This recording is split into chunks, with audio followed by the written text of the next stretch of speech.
हरे कृष्णा, जय गौरवी।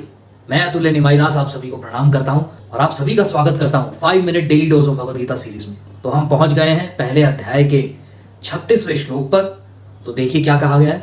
पापुमेवाश्रेदस्मान् हत्वैतानाततायिनः तस्मान् हार्या वयं हन्तुं धार्तराष्ट्रान् सबान्धवान् स्वजनं हि कथं हत्वा सुखिनः स्वयं माधव। यदि हम ऐसे आताताइयों का वध करते हैं तो हम पर पाप चढ़ेगा। अतः यह उचित नहीं होगा कि हम धृतराष्ट्र के पुत्रों तथा उनके मित्रों का वध करें। हे लक्ष्मीपति कृष्ण, इससे हमें क्या लाभ होगा और अपने ही कुटुंबियों को मारकर हम किस प्रकार सुखी हो सकते हैं। अब इस श्लोक में 3-4 बड़े इंपॉर्टेंट पॉइंट्स हैं जिनको हम लेंगे। आताताई जो हमें नुकसान पहुंचाने का प्रयास करता है या किसी प्रकार का हमला करता है, किसी भी प्रकार का नुकसान। शास्त्रों में बताया गया है कि 6 तरीके के आताताइयों को मारना अलाउड है। देखिए मैं आपको पढ़ के सुनाता हूं। गीता में इसी श्लोक के एक परपट में प्रभुपाद जी लिख रहे हैं। पहला, विष देने वाला, जो हमको कोई जहर दे, यानी कि मारने का प्रयास कर रहे हैं, हमला हो गया, हमारी जान पे हमला कर रहा है, तो विष देने वाला। दूसरा, घर में अग्नि लगाने वाला, कोई हमारे घर में अग्नि लगा दे, उसको हम मार सकते हैं, वो भी क्या कर रहा है, हमला है। घातक हथियार से आक्रमण करने वाला, धन लूटने वाला, क्योंकि धन जो है वो किसका है, सब कुछ भगवान का है। तो भगवान की कोई चीज आपसे छीनने की कोशिश करे तो आप उसको बचाओगे कि नहीं बचाओगे, तो उस बचाव करने में आप मार सकते, उससे आपको पाप नहीं लगेगा।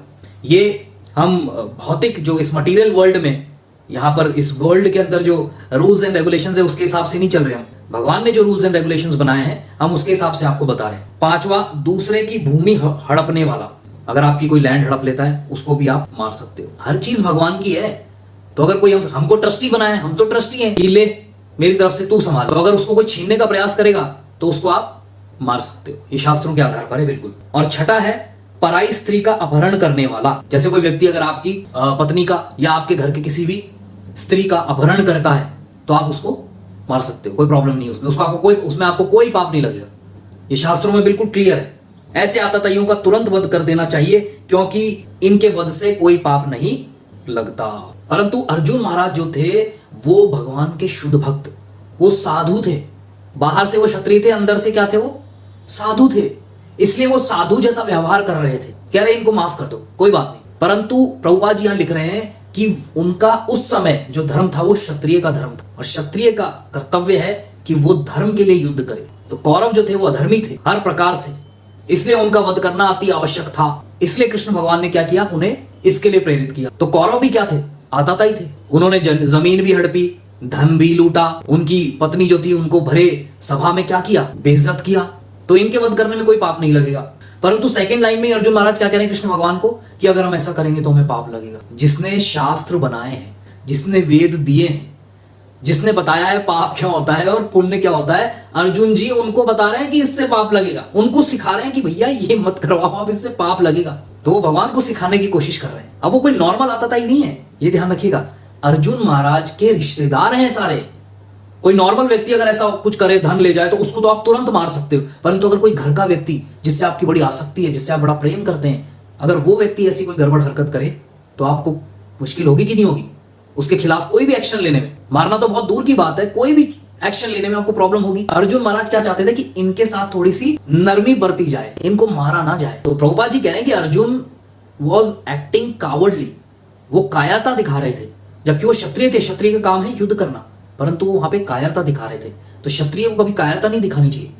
और उदाहरण किसका दे रहे हैं, राम जी का। तो भगवान राम ने भी क्या किया, जब रावण उठा के ले गया सीता जी को, तब उन्होंने कायरता नहीं दिखाई, उन्होंने उसको सीधा जाके वध कर दिया, क्योंकि वो आताताई था। स्त्री का अपहरण कर लिया ना, तो क्या किया राम जी ने, उन्होंने उदाहरण सेट किया है हमारे सामने। इसलिए अपने रिलेटिव्स के लिए थोड़ी नरमी बरतना चाहते, और इसीलिए कृष्ण भगवान को क्या नाम, देखो एक और नाम आ गया। पिछले श्लोक में क्या था, मधुसूदन, गोविंद। यहाँ क्या बोला, माधव। माधव का मतलब होता है लक्ष्मीपति। लक्ष्मी जी को क्या बताया गया है, भाग्य की देवी। कि अरे आप तो भाग्य की देवी के पति हो, आप ऐसा दुर्भाग्यशाली कार्य क्यों करवा रहे हो मुझसे, यह आपको शोभा नहीं देता कि आप ऐसे मेरे को ऐसे काम में लगा रहे हो, दुर्भाग्यपूर्ण काम में लगा रहे हो।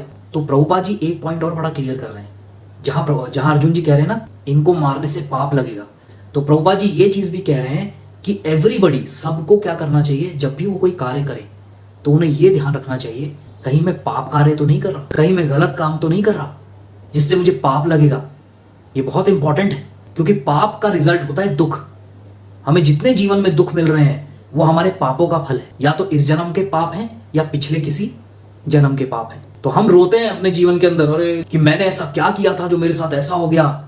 बेटा कभी ना कभी तूने गड़बड़ करी है, उसी का रिजल्ट तुझे मिल रहा है। अब आप बोलोगे कि प्रभु जी गलत क्या है सही क्या है हमें तो पता ही नहीं है, तो जानना पड़ेगा।